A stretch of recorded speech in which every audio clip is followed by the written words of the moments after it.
ربنا فرغ علينا صبرا وثبت أقدامنا وانصرنا على القوم الكافرين فهزموهم بإذن الله وقتل داود جالوت وآتاه الله الملك والحكمة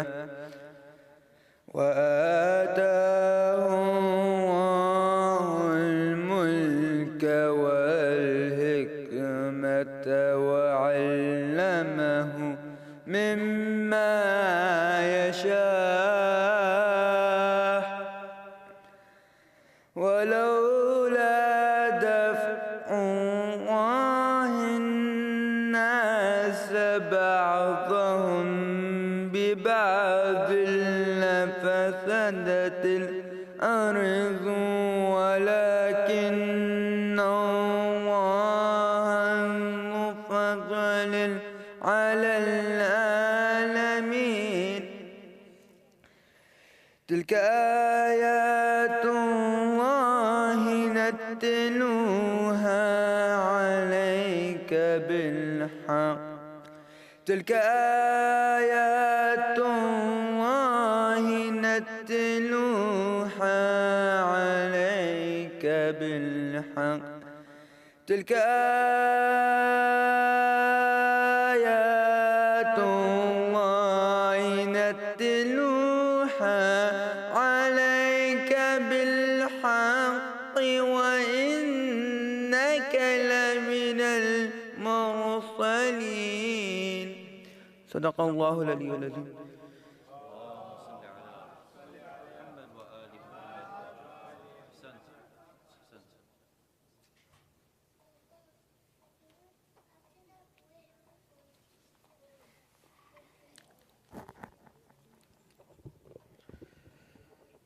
محمد وآل محمد صلوات.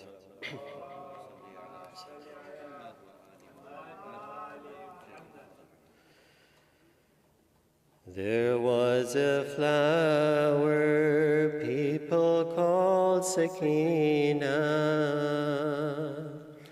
who cried till she died in the midst of herself. There was a flower people called Sakina, who cried till she died in the midst of herself. The pain, the tortures, the sores, the gashes, her father's death in front of her eyes flashes.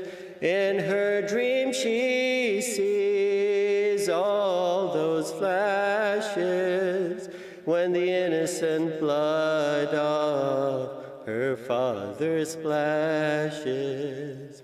There was a flower people called Sakina, who cried till she died in the midst of herself.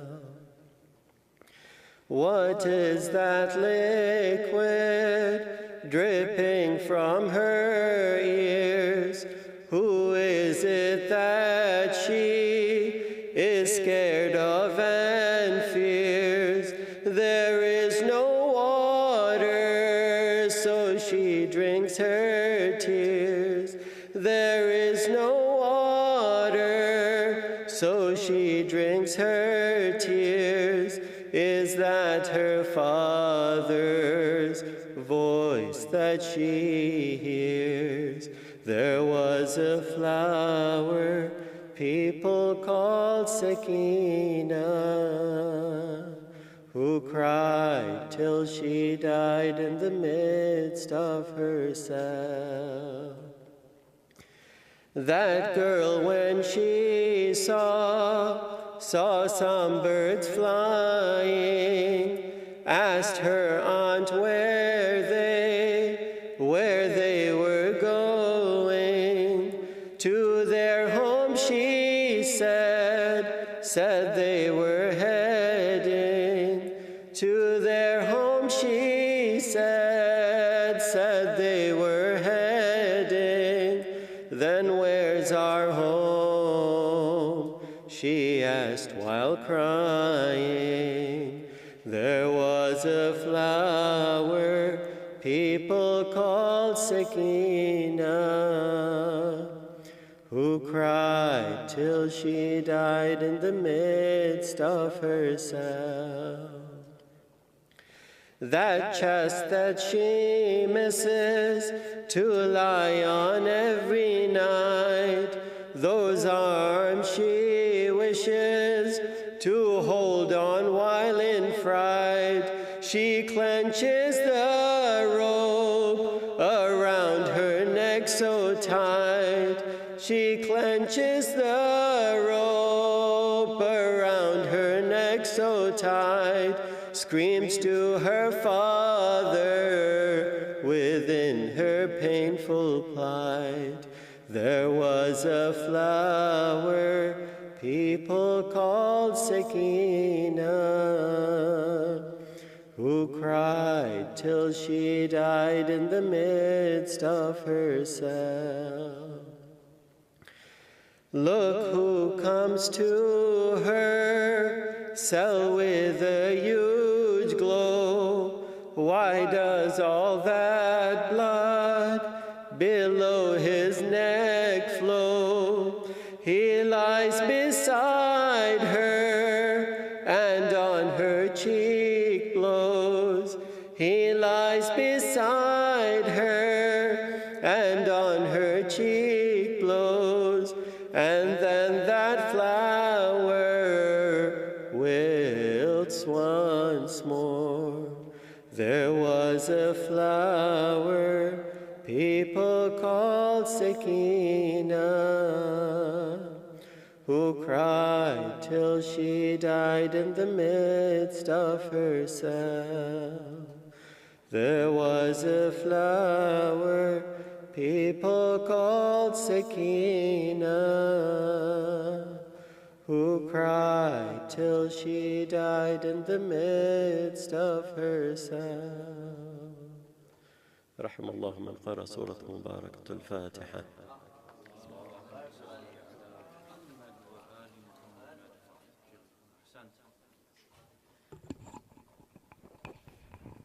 Assalamu alaikum. Just a quick reminder, after the program today, there will be a book signing and Q&A with Sheikh Jaffer, so please try your best to stick around for that. And one more thing is that, as you all have seen, there's a bit of flooding here in the parking lots. We apologize for any inconveniences that is causing you. The easiest way, I believe the ladies' side has a little bit more water than the men's side. Easiest way for pickup and drop-off would be the dining hall pathway connects on both ends. So for pickup as well, you can ask the ladies to kind of come across. We'll make sure that's locked so that it's unlocked so that they can walk across and pick up. But inshallah, they're evaluating it. With the loudest of your salawat, please join me in inviting Sheikh Jaffer to the pulpit. Bar Muhammad wa ali Muhammad salawat.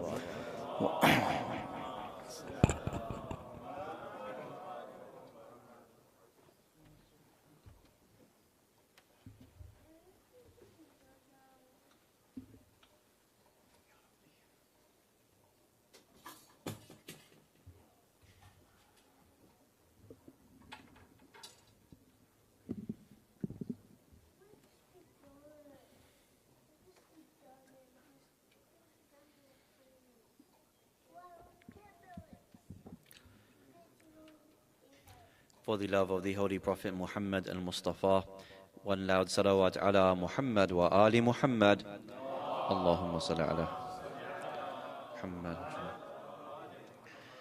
Please open your Qur'ans to chapter number 89, which is Surah Al-Fajr. Chapter number 89, Surah Al-Fajr. from verse number 6 to verse number 11.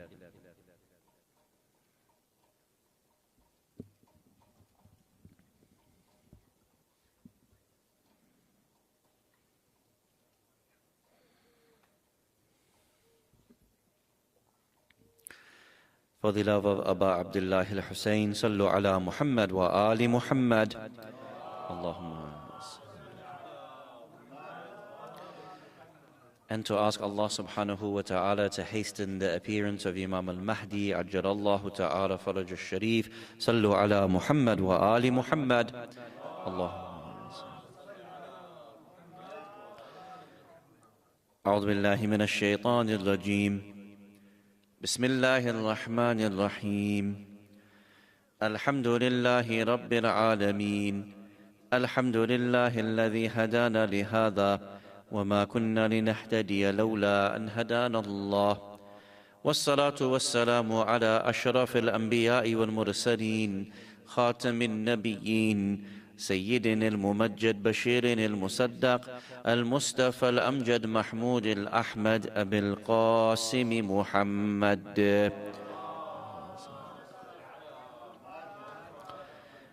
وعلى أهل بيته الطيبين الطاهرين المعصومين ولعنة الله على الظالمين من الأولين والآخرين أما بعد فقد قال الله سبحانه وتعالى في كتابه المجيد وقوله الحق بسم الله الرحمن الرحيم ألم تر كيف فعل ربك بعاد إرم ذات العماد التي لم يخلق مثلها في البلاد وثمود الذين جابوا الصخر بالواد وفرعون ذي الأوتاد الذين طغوا في البلاد فأكثروا فيها الفساد فصب عليهم ربك سوط عذاب آمنا بالله صدق الله العلي العظيم صلوا على محمد وآل محمد. Awaited Savior of humanity, Imam al-Mahdi alayhi salam, my respected teachers, elders, brothers and sisters, Assalamu alaikum jami'an wa rahmatullahi wa barakatuh. عظم الله أجورنا وأجوركم بمصابنا أبي عبد الله الحسين صلوات الله وسلامه عليه. I want to start with a most incredible hadith, which from one perspective is really mind-boggling, but from another perspective gives us the greatest amount of hope as Shia and followers of the Ahlul Bayt salawatullah wa salamuhu alayhim ajma'een.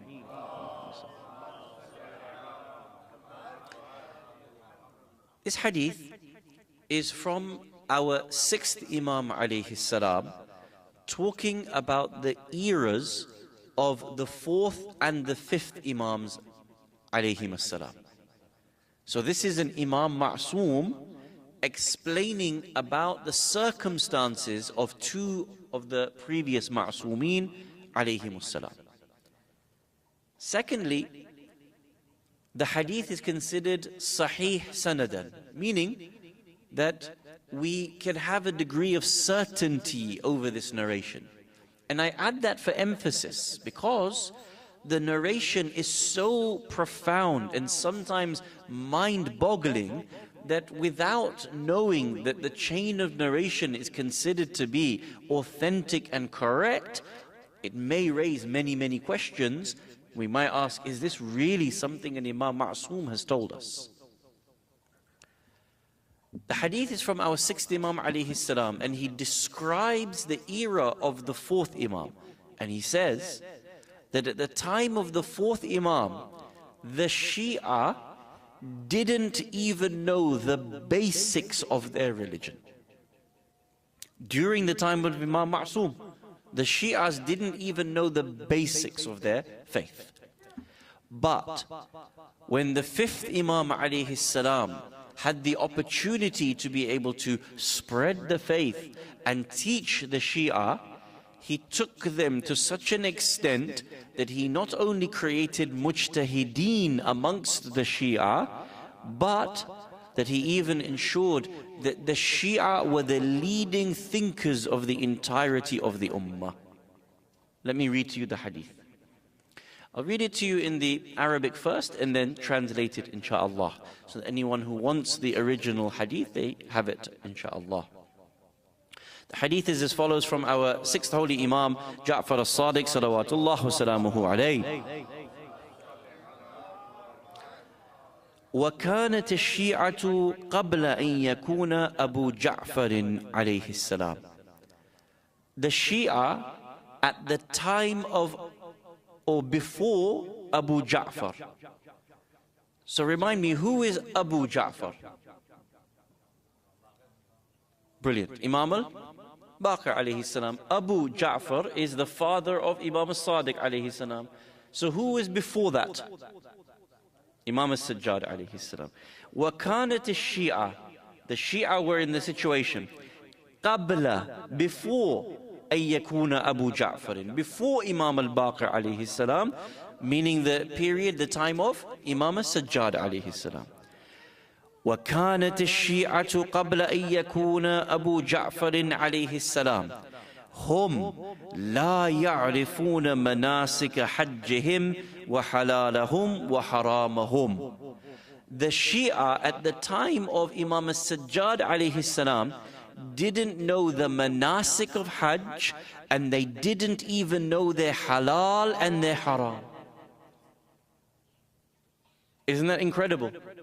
The Shia, they had the Prophet, they had Amir al-Mu'mineen, they had Lady Fatima, they had Imams al-Hasan and Hussein alayhimus salam. But during the time of the 4th Imam, the Shia didn't even know their basics of halal and haram. It's a very difficult situation to be in. If I was to ask any of the children, the youth sitting here, tell me something which is halal. What do you think? What's something that's halal? Chicken, mashallah. Well, as long as it's been slaughtered correctly, right? And what is something that's haram? Pork. Simple. But the Imam stated in a Sahih hadith, the Shia didn't even know what was halal and haram. The meaning is that the Shia didn't even know their basics. Could you ever imagine a time during an Imam Ma'soom when we wouldn't even know the ABCs of our faith? But the Imam testifies this was the circumstance of the Shia at large during the time of Imam al-Sajjad alayhi salam.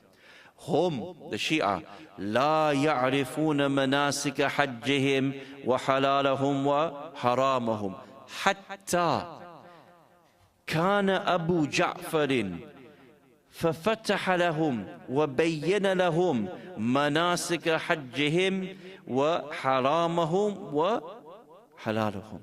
Until the time of Imam al-Baqir alayhi salam, he came and he opened up the doors of knowledge and explained certain matters until they learned their Hajj and they learned their halal and they learned their haram. Now listen to this part. حتى صار الناس يحتاجون إليهم من بعد ما كانوا يحتاجون إلى الناس. It occurred as such a way that occurred that the people became reliant on the knowledge of the Shia the same way beforehand the Shia were reliant on the knowledge of the people. It's a 180-degree change. Previously, we, the Shia, were reliant on the knowledge of the people. What is the meaning of the word people? The non-Shia. We were reliant on their knowledge. But Imam al-Baqir alayhi salam changed the situation 180 degrees, whereby the people, the non-Shia world, were reliant upon the knowledge of whom? The Shia. Now listen to the conclusion of this hadith. وَهَكَذَا يَكُونُ الْأَمَرُ. And it will be the same at the time of the 12th Imam, Al-Mahdi Ajjalallahu Ta'ala Faraj al-Sharif.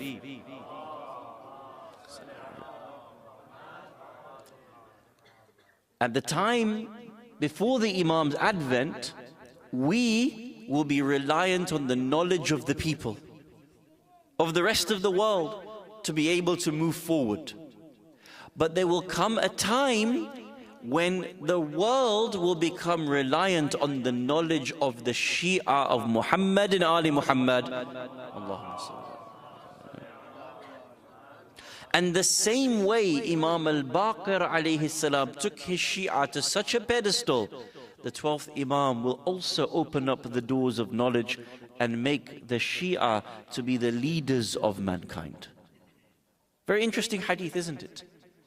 And again, I reiterate that this is a Sahih hadith, but many people will question parts of the hadith. Why did the Shia not have knowledge at the time of Imam al-Sajjad alayhi salam? That is a subject for another day, inshaAllah. What I want you to focus on from this hadith is that the 12th Imam takes us to a point where the knowledge that is coming from the Shia becomes world-leading knowledge. This is what I want you to focus on, inshaAllah. We will revert back to this hadith a little bit later on in the discussion, inshaAllah. But I want you to keep it at the forefront of your minds, and it will play a central role in tonight's discussion, inshaAllah. In the first part of our series, we wanted to set the foundation and the tone of the discussion. We had been talking about how the matter of the preservation of the environment, our ecology, our climate, the preservation of our planet is a religious matter.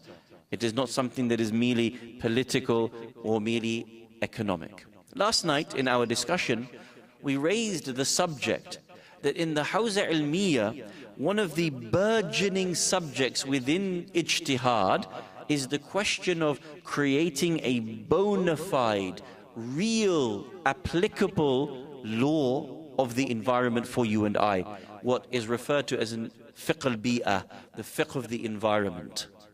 And that this is something that is occurring at the moment in various different hawzat around the world. And you and I will have to be very aware and prepared for those laws to be created, just as in the rest of the world there is a burgeoning law of climate law that is doing exactly the same thing in the Western world.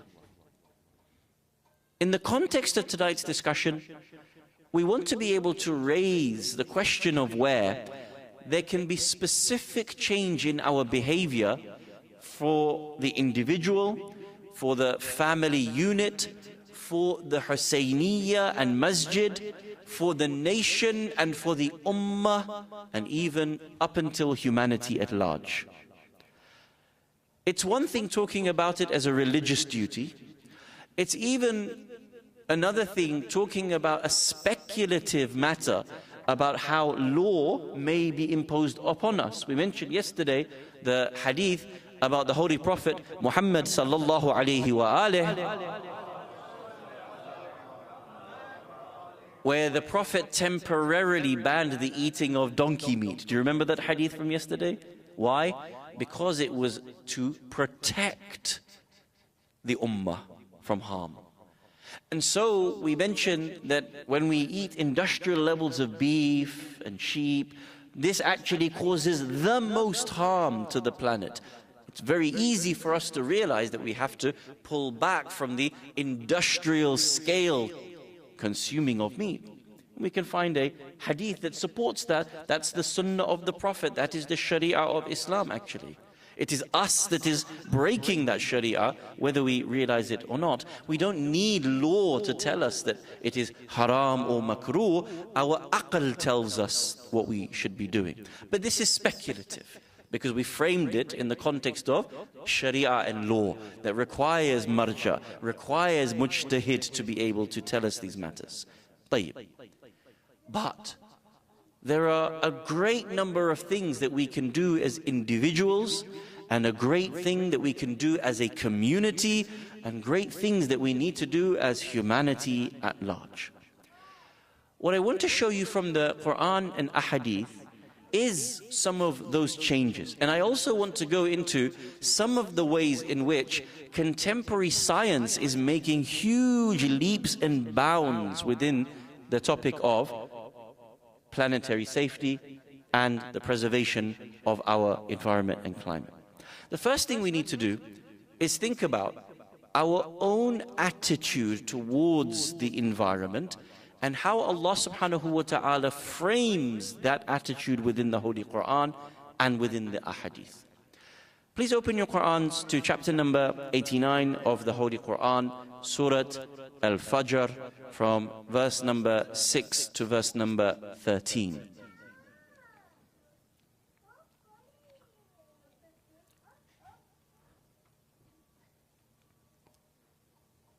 In pursuit of domination over the planet, the human being believes that we are able to utilize the planet as we want without consideration for its natural barriers and natural borders, the planetary boundaries that are there.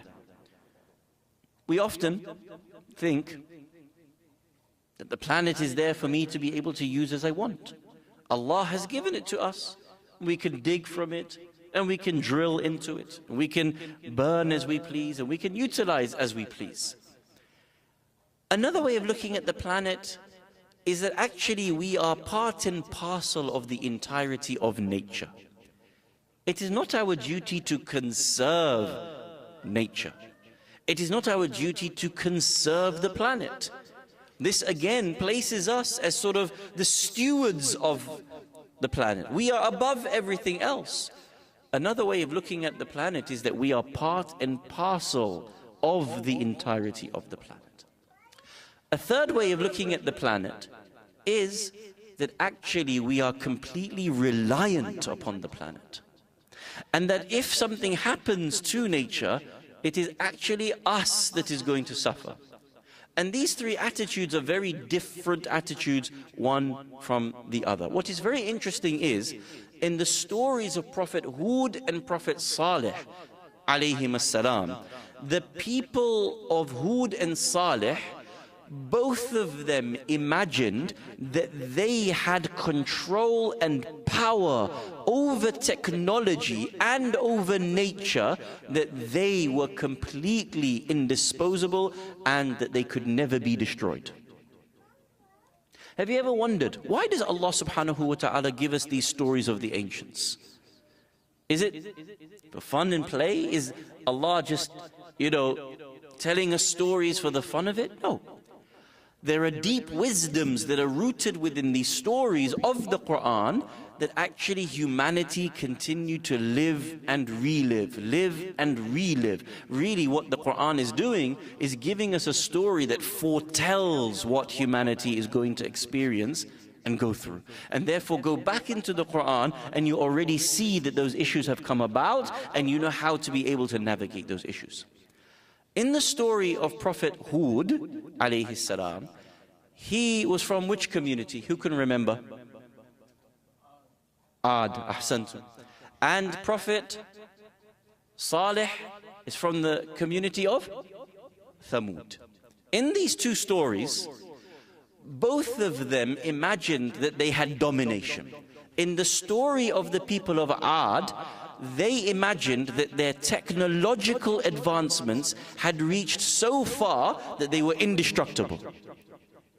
When they were destroyed, the people of Ad, Thamud saw the story of their cousins Ad, and they said, we are going to change the technology and we are also going to become indestructible. Please open your Qur'ans to chapter number 89, Surah Al-Fajr, from verse number 6, and have a read of these ayat with me. It may be interesting that many of us know Surah Al-Fajr like the back of our hands. Many of us have memorized Surah Al-Fajr. But be honest, how many of us have actually reflected on this surah and tried to understand the meaning of what is being told to us? Have a read, inshaAllah. Bismillahir Rahmanir Rahim. Alam tara kayfa fa'ala rabbuka bi'ad? Have you not considered? Have you not taken time to think and reflect and ponder on how your Lord dealt with the people of Ad? This is not an ordinary statement. This is Allah doing an istifham.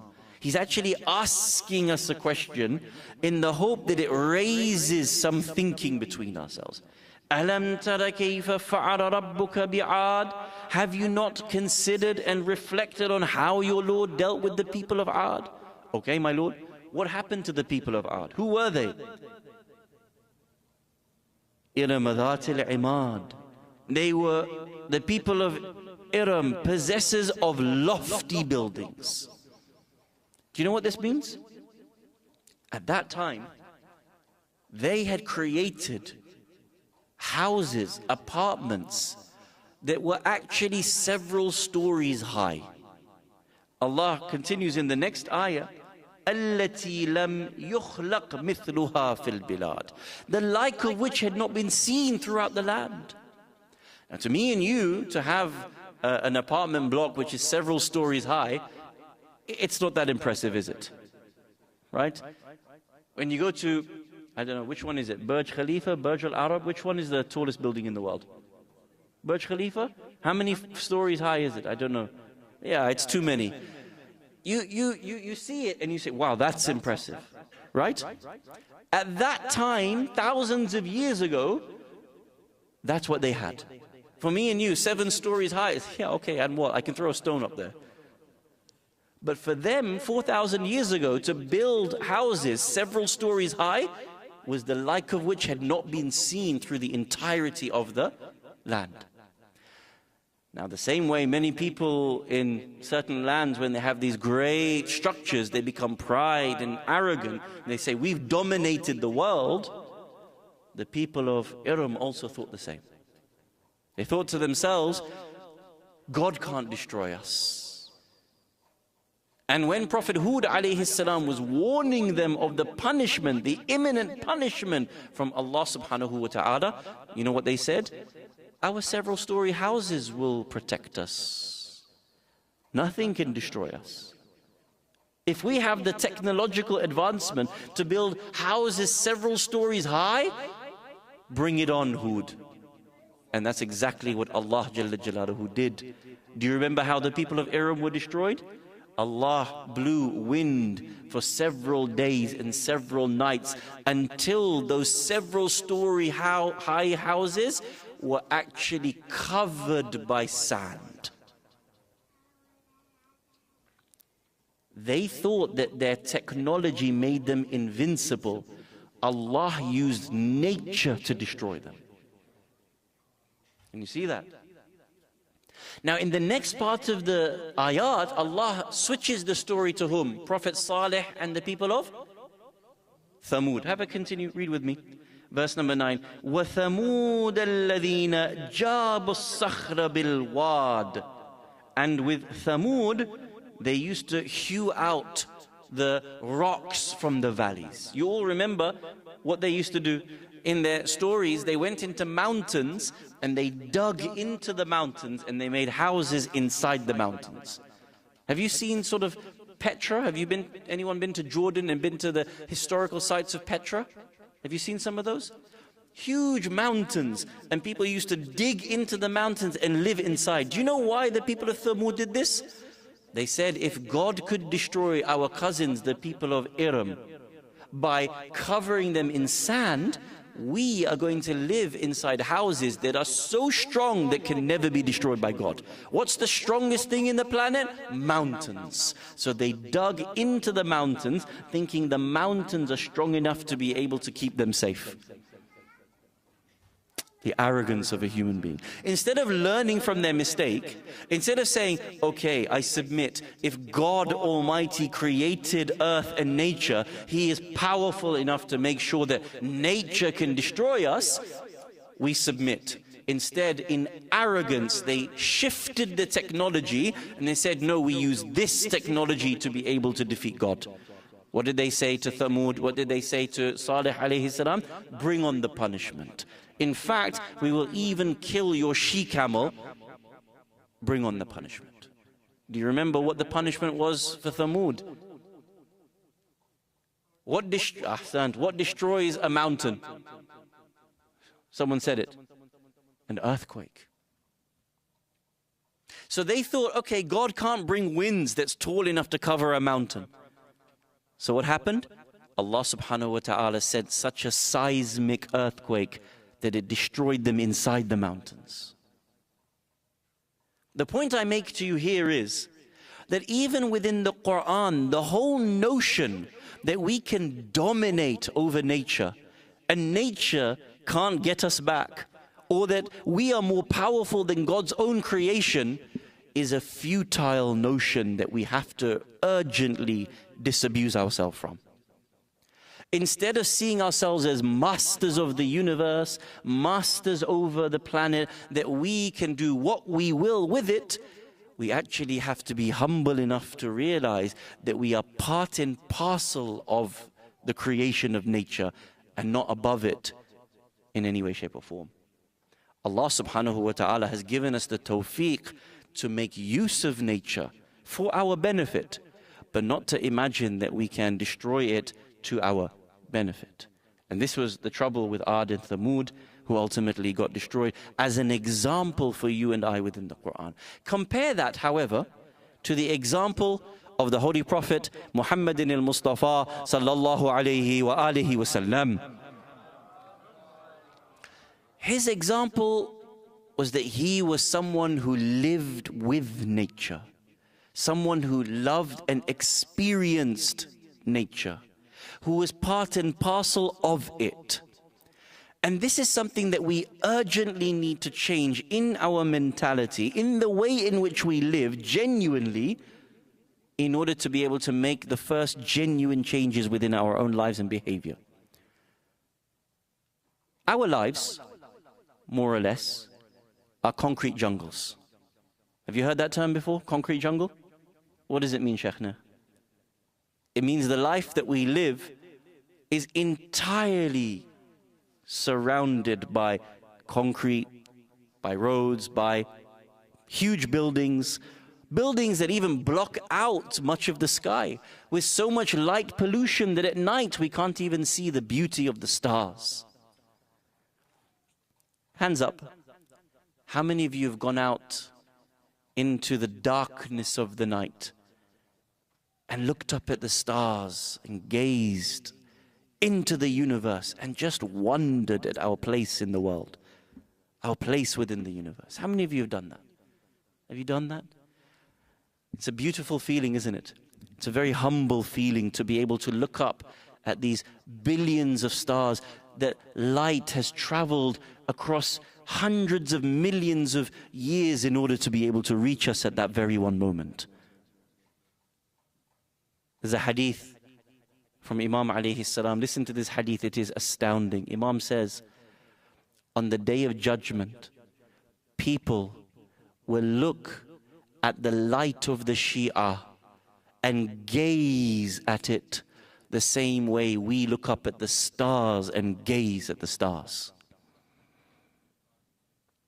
But if you live in a concrete jungle and all around you is nothing more than light pollution and smog, and you can't even see the stars, you cannot create any wonder within ourselves.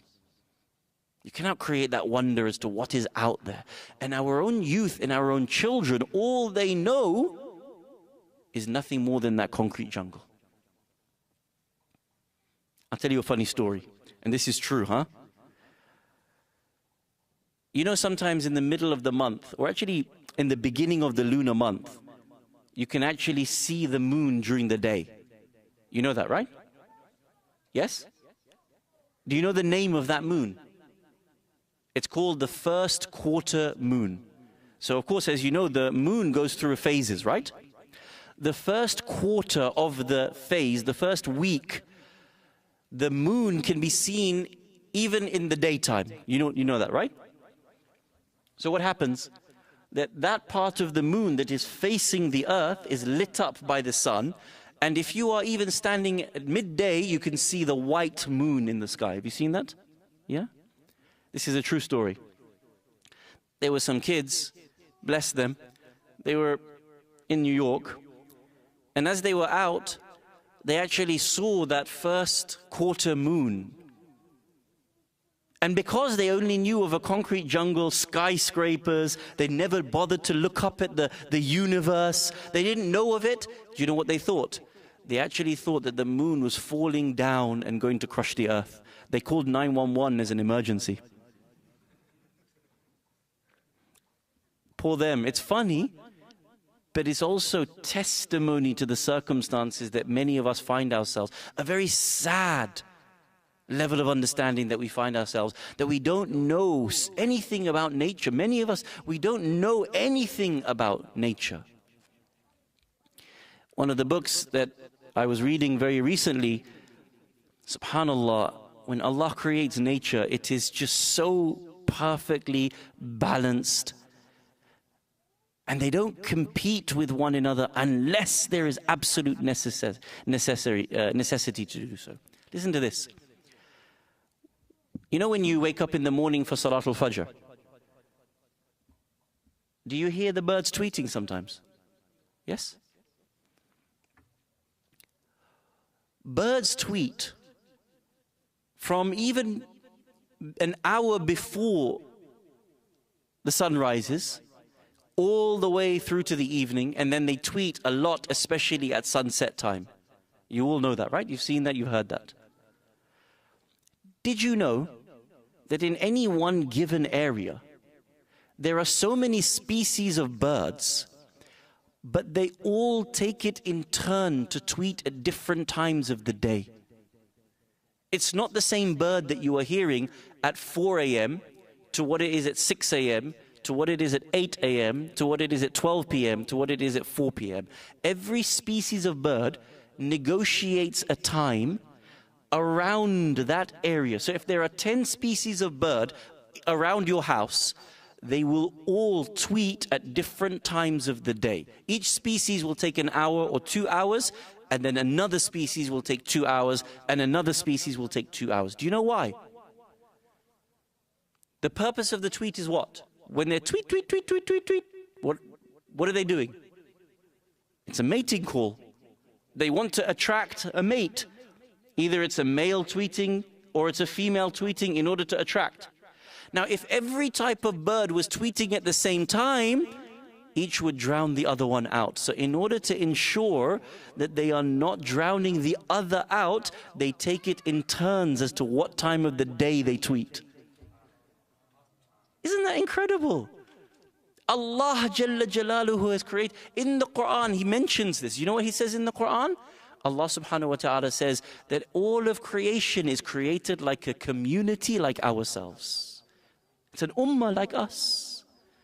And then Allah actually states in the Quran, we have not neglected to tell you anything in the book. وَمَا فَرَّطْنَا فِي الْكِتَابِ شَيْءٍ. We've not neglected to tell you anything within this Quran. Everything is mentioned for you as a principle. But if we don't know nature, or we don't take time to explore nature, or genuinely live with nature, we are completely ignorant to all of this, and all we think is that this world is just for the human being, and we don't imagine anything other than this.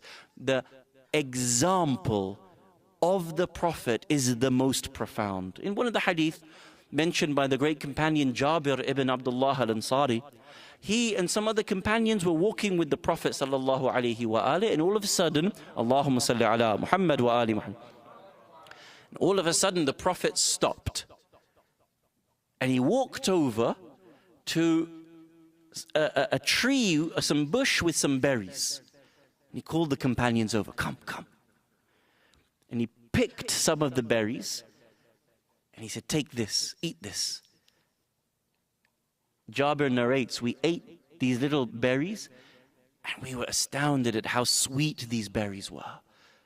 We said, Ya Rasulullah, how do you know which berries are sweet? How do you know which berries are most ripe during a certain season? What they meant by that question was, you're a prophet, you should just know salah, you should just know how to fast well, you should just know hajj. How do you know which berries are ripe at a certain season? The Prophet ﷺ replied in the hadith famously. He says, "Ma ba'atha Allahu nabiyyan إِلَّا رَعَى الْغَنَمِ. There is no prophet that has been raised by Allah, but that he was a shepherd at some point in his life. In another hadith, it says, no prophet except Idris alayhi salam.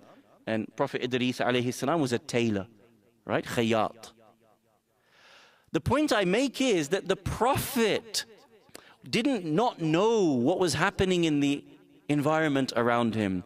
He didn't not know what was happening with the species around him, or what was happening with nature around him, or what was happening with what fruits should be ripe at that time.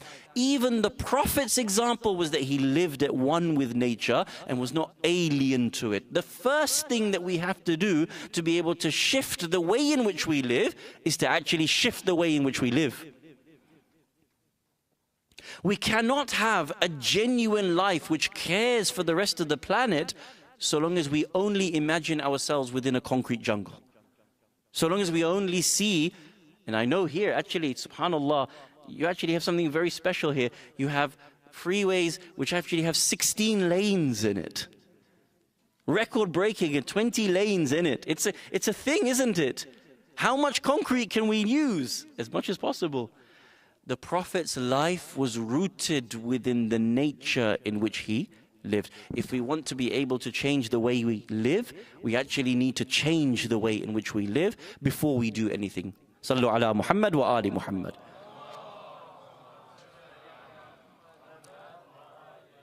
This means going out. I know it's fun for our kids to be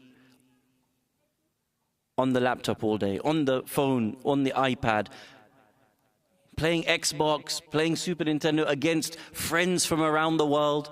This is what we have become. We have sort of lost the outside world, and we think our socialization is actually about being in front of a screen.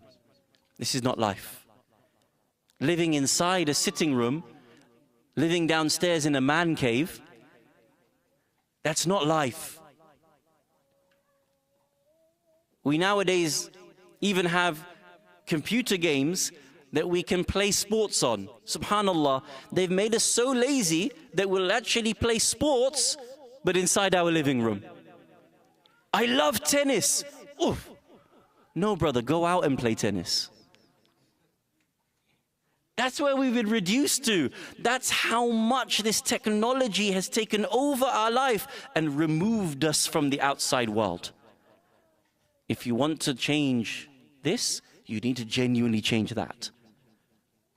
And there's no way to do it other than through that way. Now, if we understand that this is how the Prophet lived, there are certain things that we can do as individuals, as a collective, as a community, as an ummah, that will genuinely help us to be able to make great shifts and strides towards the protection and preservation of our environment.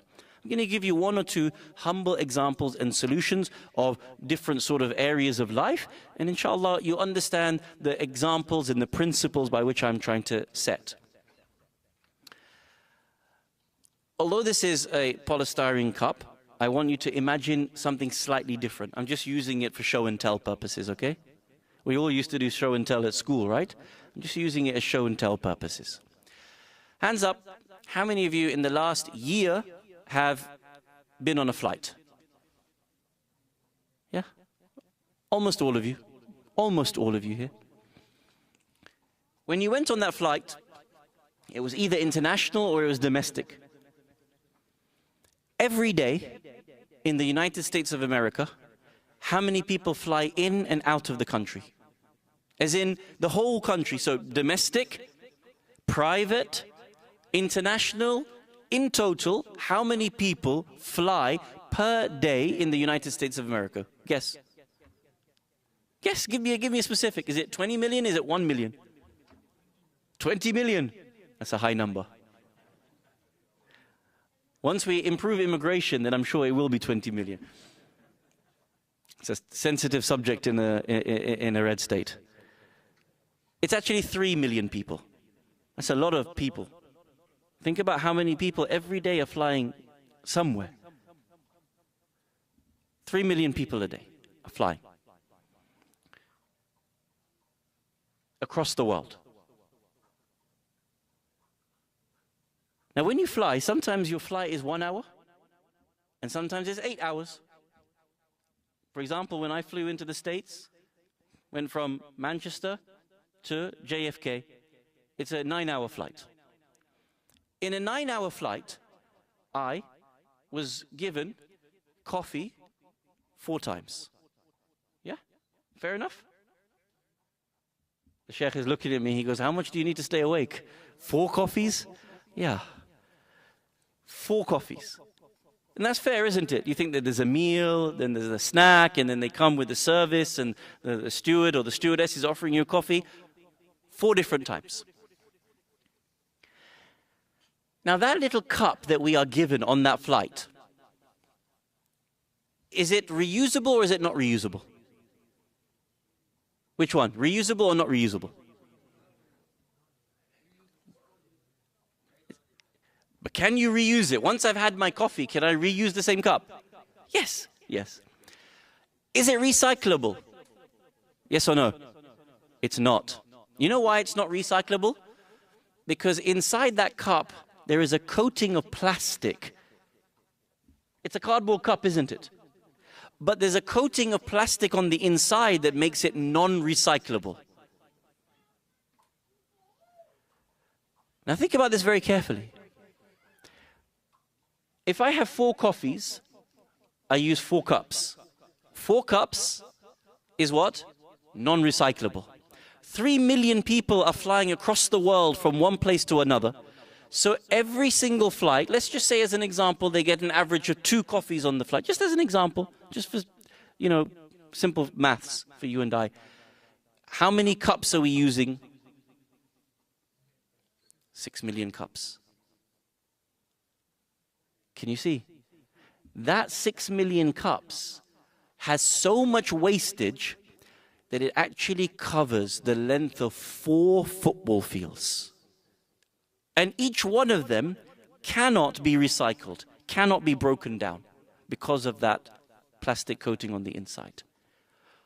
Just the attitude of, here you go, sir, have another coffee, use another cup, use another cup, use another cup, and on my 4th coffee, use another cup, actually creates that much waste. Imagine across all the flights, every single flight, every single day, how many cups are being used. And I'm just giving you one simple example to be able to understand. The extent of the wastage that we go through in this world, in this planet, is literally killing the planet. You know where it ends up. Where does it end up? It ends up in the seas. It ends up in the rivers and in the lakes. These leave forever chemicals that cannot be broken down for hundreds of years and then retains within the system and enters back and back as microplastics into our own bodies.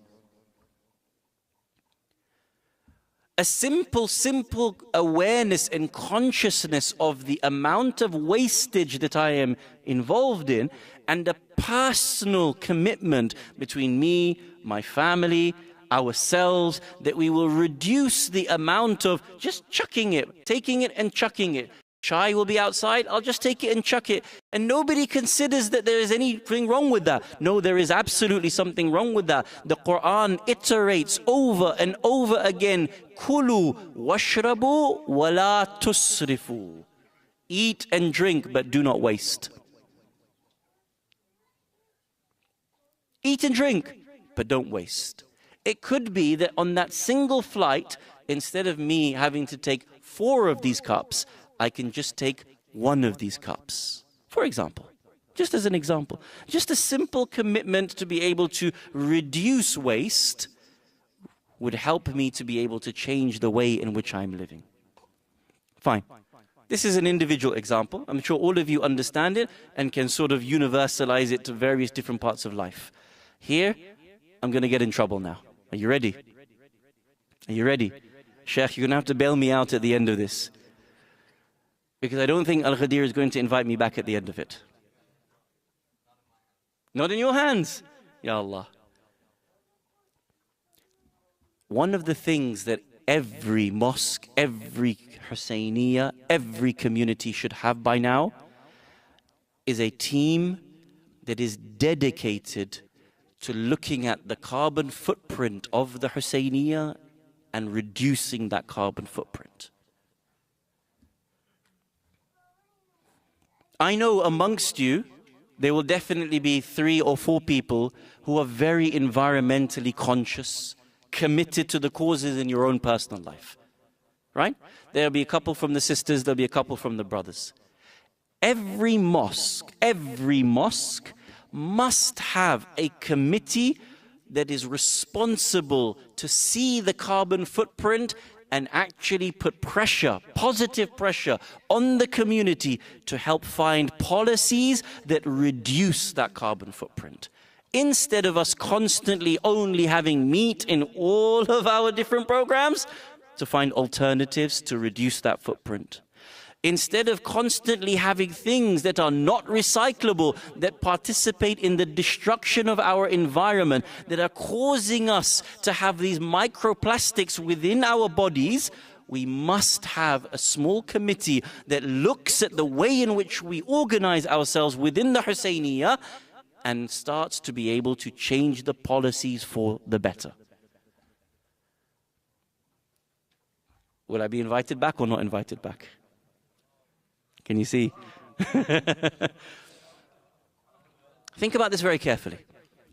I remember, and this is a genuine story, may Allah help us. I was involved in one community, I won't name the community.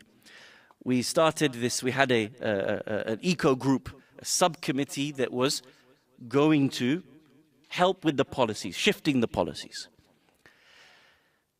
And it was announced months in advance.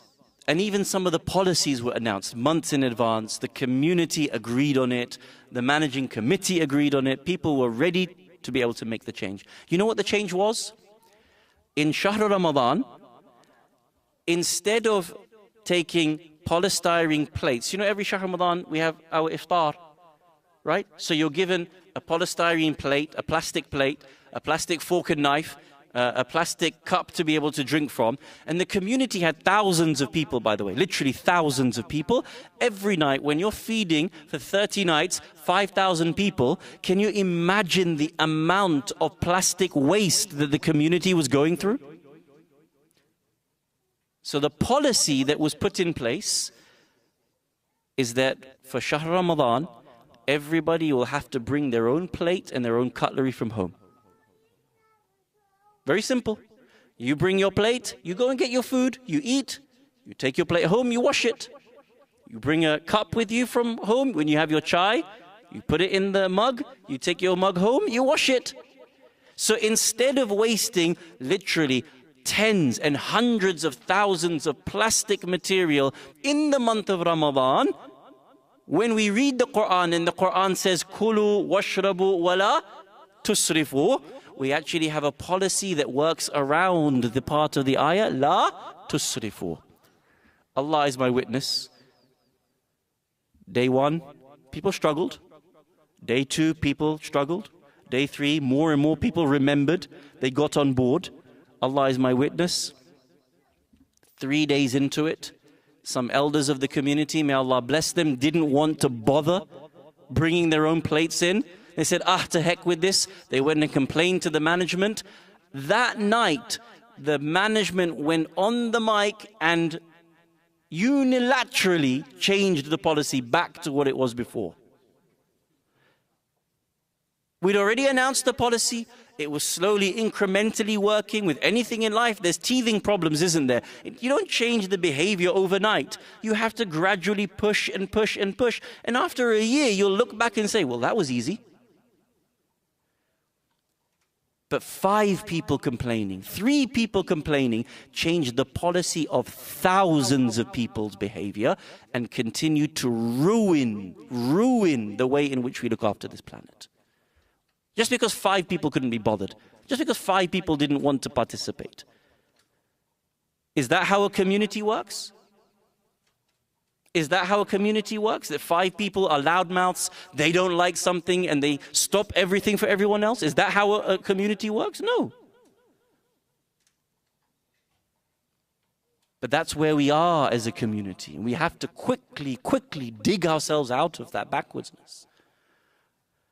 And part of the community's progress is to have these sorts of committees that look at the policies, look at the procedures, and make sure our community is upholding our duty before Allah Jalla Jalaluhu. Think about this very carefully. Where should be proper Islam in this world? Where? I can't control what you do in your house. You want to have 1,000 plastic things and throw them away? I can't stop you. But inside the Husayniyya, listen to the word, the Husayniyya, the place where we do things in the name of Ahlul Bayt alayhimus salam, proper Islam ought to be taught. True or not? Right? Where are my kids going to learn proper Islam? If not in the masjid, in the mosque, in the Husayniyya. If I can't have proper Islam here, then where can I have it? You can't go to Masjid al-Haram and expect it. Why? Look who's in charge of Masjid al-Haram. I can't expect proper Islam from there. I can't go to Masjid Nabawi and expect proper Islam. Where the school of Ahlul Bayt alayhimus salam have control, we should have proper Islam in those particular places. I go back to that hadith that I mentioned at the beginning of the discussion from our sixth holy Imam, Ja'far ibn Muhammad as-Sadiq, salawatullah wa salamuhu alayh. At the time of Imam as-Sajjad alayhi salam, the Shia didn't know their halal and their haram. But then Imam al-Baqir alayhi salam took them to such a level that the people became reliant on the knowledge of the Shia, the same way previously the Shia were reliant on the knowledge of the people. وَهَكَذَا يَكُونُ الْأَمْرُ. And it will be the same at the time of the 12th Imam. Brothers and sisters, the Shia are supposed to be leading the way. The Shia are supposed to be leading the way. It is supposed to be us that show the world how to be able to do things properly. Not the rest of the world tell us that we're supposed to be living in a way, and then maybe 10, 20, 30 years later we actually follow along. It is supposed to be that the Shia lead the way, and we are the example for the rest of mankind. Kuntum khayra ummatin ukhrijat linnas. The Quran says you are the best of people heralded for mankind. But there's a shart, a condition to it. تَأْمَرُونَ بِالْمَعْرُوفِ وَتَنْهَوْنَ عَنِ الْمُنْكَرِ. When you actually live the deen, then you are the greatest example for mankind. We have to realize that there are necessary changes that need to be made within the Husayniyya in order to ensure that we are the example for the rest of mankind. So there is the individual practice, there is the collective community practice, and then there is also the potential practice of us within business as well.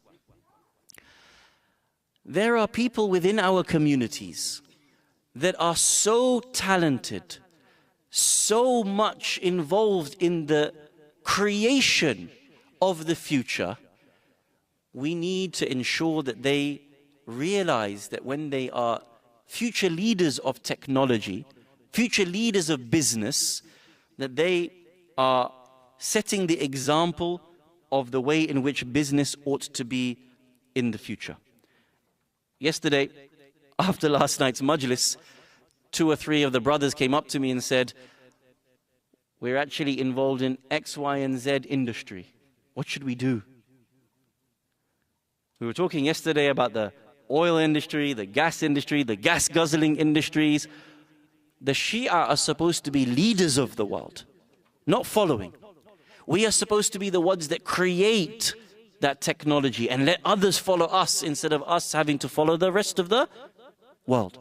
I want to mention to you just a couple of examples of the way in which there are incredible works that are being done in technology that can help us within our environmental causes, and that Muslims who are in engineering, who are in various sciences, contribute to these causes instead of trying to be employed by people and by companies that are known for polluting and destroying the planet. I read to you from Northwestern magazine, just one or two paragraphs. It's very, very interesting. In April 2010, an explosion on the Deepwater Horizon oil drilling rig spilled an estimated 135 million gallons of oil into the Gulf of Mexico. Do you remember that? Yeah, I imagine it's still in our psyche what we saw. The largest oil spill in the history of the United States of America. The aftermath of the disaster inspired engineer Vinayak Dravid to focus his work on solving environmental problems. He says, I realized the scale of the problem was gigantic and that we needed commensurate solutions. Something happened by accident, and his team designed a sponge that can soak up oil spills and actually save marine life. He's created a technology of a type of sponge that can actually soak up oil spills. It's very interesting. I'm not sure if you know this, but how many oil spills are there in the US every year? Oil spills in the US. 100? Up or down? 1,000? Up or down? Down. Down. Who goes up? Who goes higher? Who goes lower? Down. Every year in the United States of America, there are 20,000 oil spills. Did you know that? Imagine creating a technology that is capable of being a sponge to collect the oil. I have a friend in Chicago, may Allah bless him, Muslim by the name of Timur Islamokoglu. He is a Turkish brother. He's actually working for one of the world's leading research organizations. He's helped to invent a type of nanoparticle that can actually take water from the air and capture it and be able to utilize it anywhere else. You know, we have the earth, which is 70% water, right? But only a very small percentage of that water is drinkable, correct? But the water that is in the atmosphere, in the air, right now in the room, is drinkable. It's pure water. There is a type of nanotechnology that he and his team have created that can pull that water and give it back to places that are actually barren and dry of water. Imagine in Pakistan, in Iraq, in the Horn of Africa, where there's droughts to the extent where there's no water. Imagine being able to take this technology and being able to use it. We're on the cusp of these things. The Muslim should be at the cusp of these things, should be leading the way. This is how it's going to be with the Sunnah of Ahlul Bayt alayhimus salam. Why do you and I want to wait for the 12th Imam when we can actually be involved in leading from now?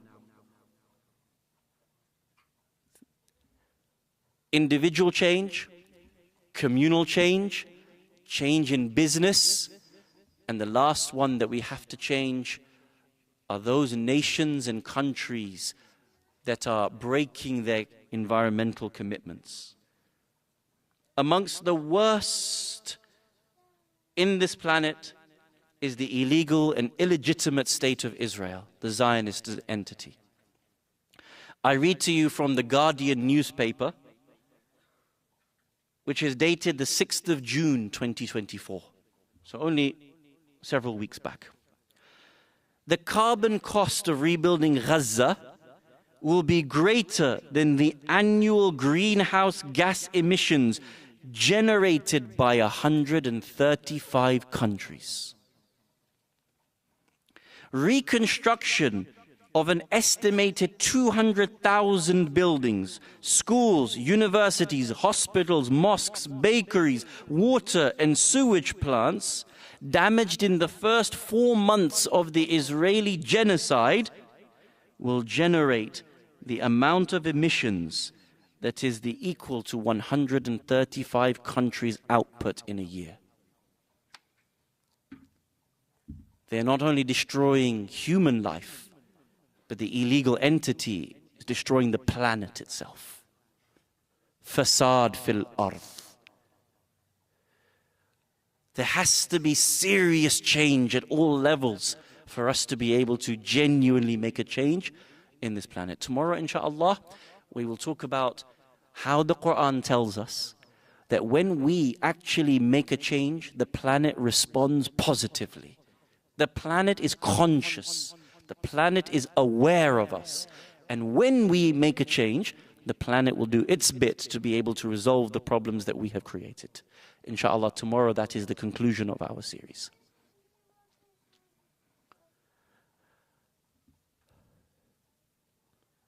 By now, you will have seen all those videos and those images of the children in Gaza and the way in which their tents were bombed by Israeli airplanes. In the Maqtal of Ali al-Asghar, I often recite this, that the reason as to why a three-pronged arrow was used in the history of Arabia was that when they wanted to slaughter the neck of a camel, an ordinary knife was not strong enough to slaughter the neck of a camel. A knife was not strong enough to slaughter the neck of a camel. The Arabs used to take a three-pronged arrow and pull it back and strike it across the neck of the camel, slicing it. And then in the gham, I ask a question. How strong is the neck of a camel, and how soft was the neck of Ali Asghar?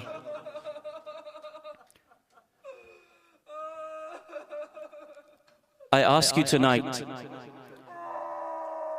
for a tent to be burnt, how flimsy is a tent and how strong is a bomb? And in the same way I ask you, how soft was the cheek of Sakina? And how strong was the hand of Shimr bin Diljoshan?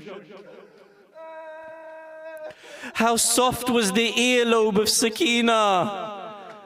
And how harsh was the hand of Shimr when he yanked the earrings from her earlobe?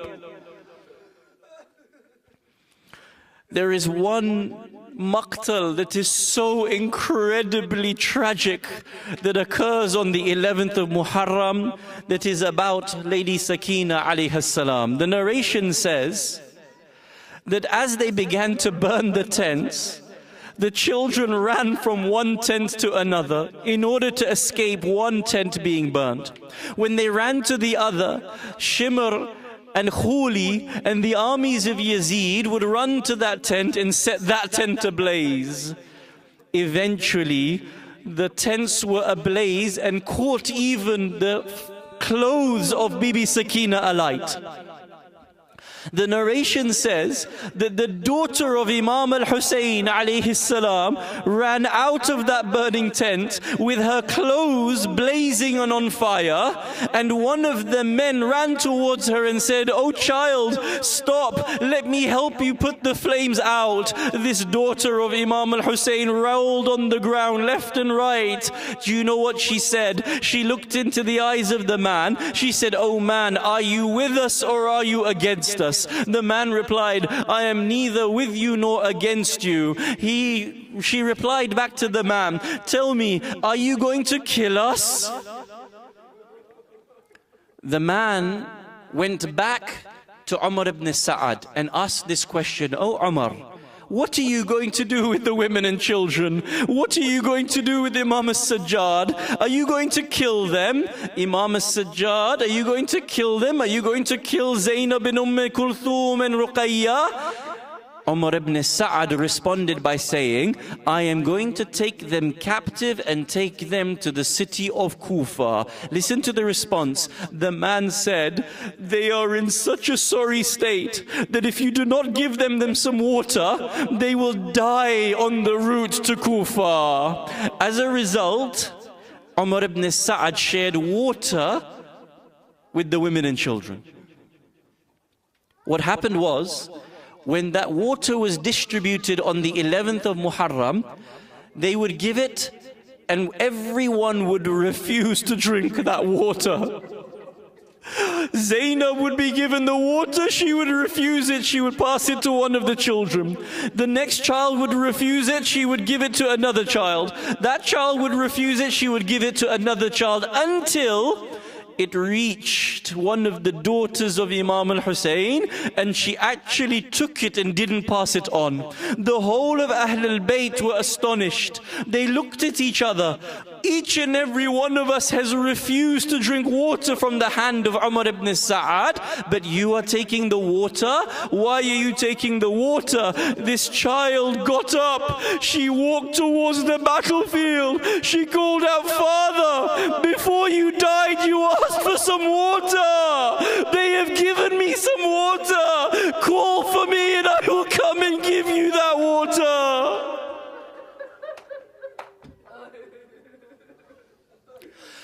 This is how much Sayyida Sakina loved her father. I want you to imagine that if this is how much she loved her father, can you imagine what it was like for her inside the court of Yazid? Yazid has a stick and he's hitting it against the face of Abu Abdullah al-Hussein.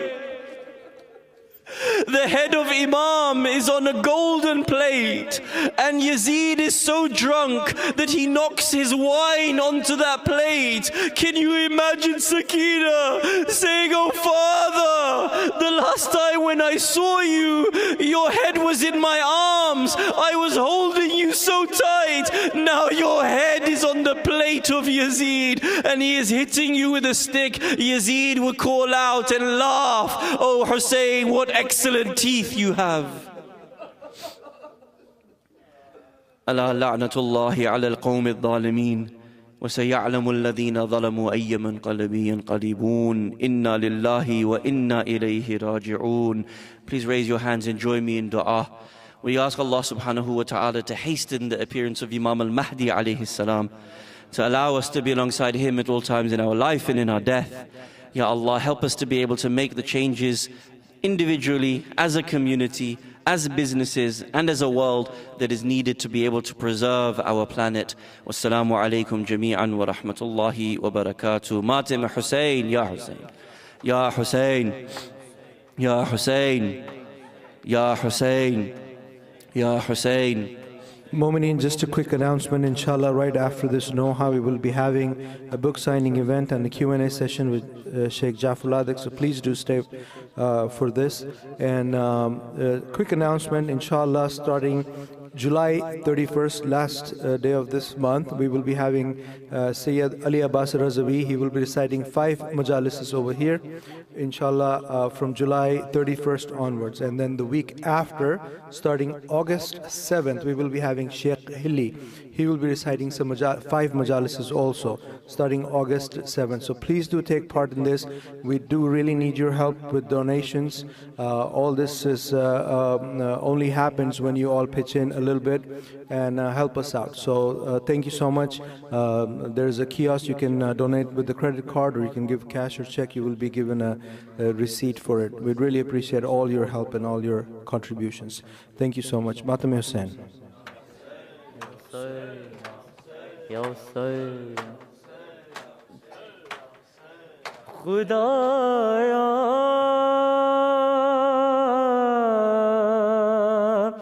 Zainab Birda,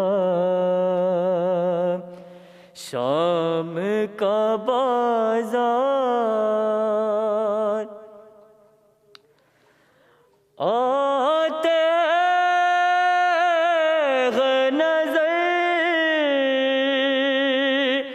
hashr ke asar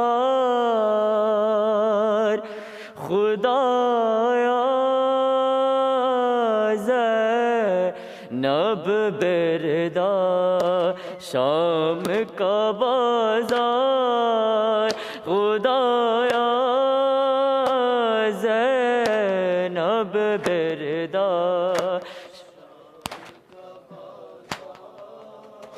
کیا شام میں اب کوئی مسلمان نہیں ہے کیا شام میں اب مسلمان نہیں ہے کیا شام میں اب کوئی مسلمان نہیں ہے گھیرے ہوئے کعبے کو ہے کفار خدایا زینب بردا شام کا سار خدایا زینب بردا شام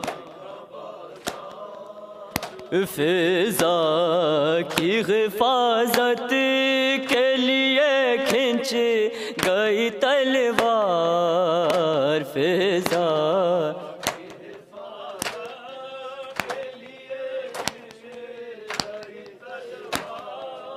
فضا کی حفاظت کے لیے کھنچ گئی تلوار زینب کا نہیں کوئی طرفدار خدایا زینب بردا شام کا بازار خدایا زینب بردا معصوم سکینہ کو تماچوں سے بچا لے معصوم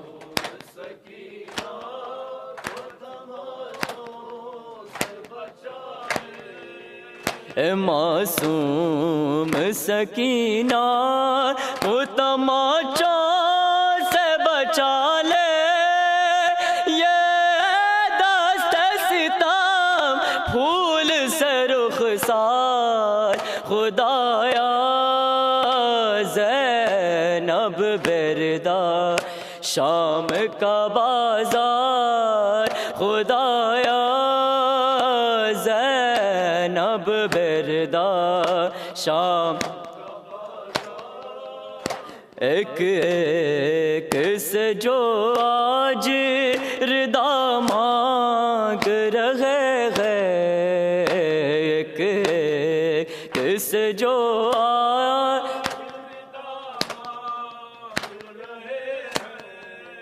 ایک ایک سے جو آج ردا مانگ رہے ہیں یہ اجر رسالت کے ہے حقدار خدایا زینب بردا شام کا بازار خدایا شام کا بازار آتے ہیں نظر عاشق آثار خدایا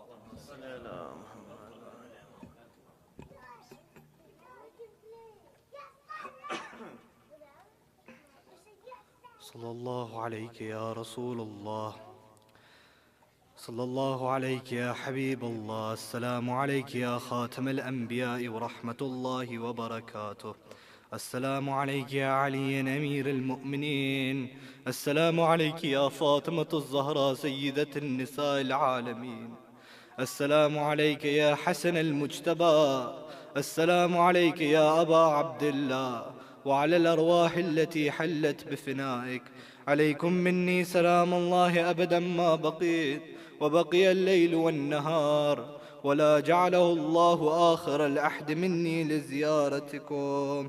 السلام على الحسين وعلى علي بن الحسين وعلى أولاد الحسين وعلى أصحاب الحسين. السلام عليك يا أئمة المسلمين، علي بن الحسين ومحمد بن علي وجعفر بن محمد وموسى بن جعفر وعلي بن موسى ومحمد بن علي وعلي بن محمد والحسن بن علي. السلام عليك يا صاحب العصر والزمان، السلام عليك يا خليفة الرحمن، السلام عليك يا إمامنا وإمام الإنس والجان. عجل الله تعالى فرجك وسهل الله تعالى مخرجك وظهورك ورحمة الله وبركاته. زين أصواتكم بالصلوات على محمد وآل محمد.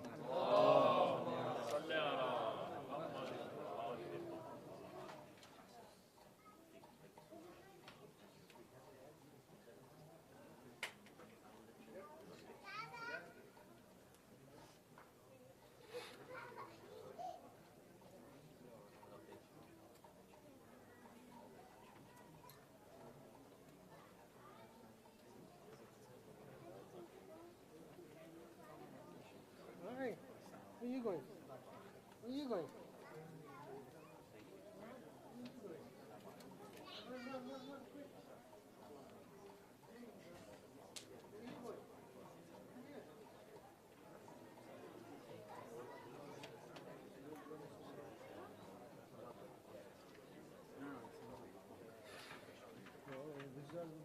But it was only 3 books. You said there were 4. Yeah. That's all that came out of that one box. There's no other box? Oh, there's only 3. 3 types, yeah. I knew that.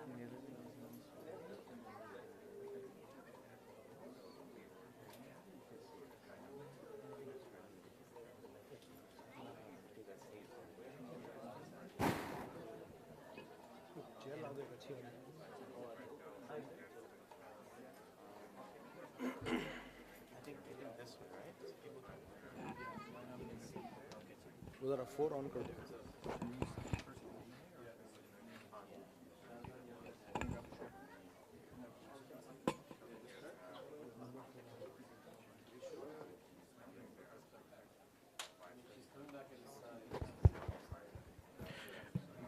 Inshallah, Tabarruk is outside. We have some pizza for you guys. If you guys can have your food and chai, and we will start in 10 minutes. Inshallah, 10:55. We will start the book signing. The books are $20 cash, and we will start the Q&A session shortly. The sisters are welcome to join us in the main, in the men's hall.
Inshallah, we'll get started soon. If everyone can, if you're planning on getting some pizza, this is a good time to go outside and grab some.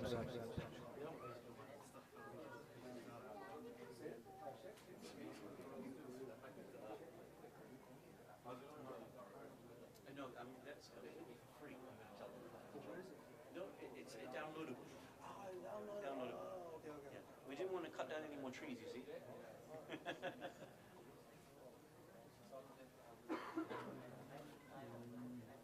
Alaikum salam wa rahmatullah. How are you?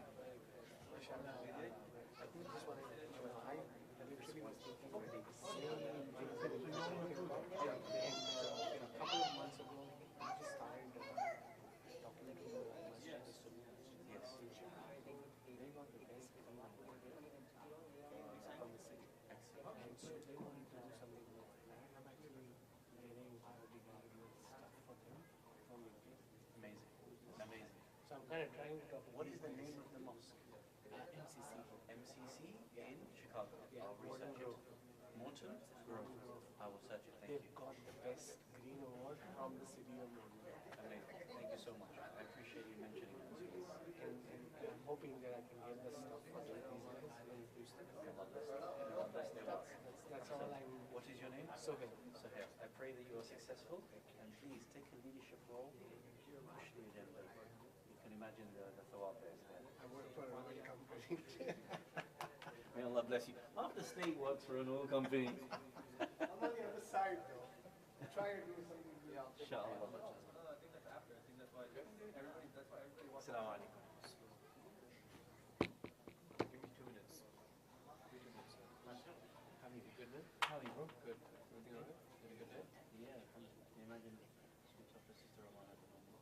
Yeah, man. Today was a total yesterday was morning. Yeah. 2 months of outcomes. Very good.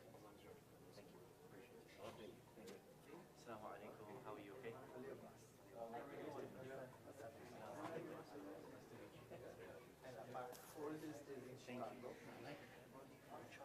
Oh, in a mug, preferably. Wait, mug? In a mug, preferably. If you have one here somewhere in the kitchen. Otherwise, everyone will say to me, why you have to? No, I'm not sure. My eldest one is in Chicago. His name is Yana. He is the one who called. He said, "Oh, very nice, Mona, nice coming to your town." Oh, alhamdulillah, bless you. Yeah, mashallah.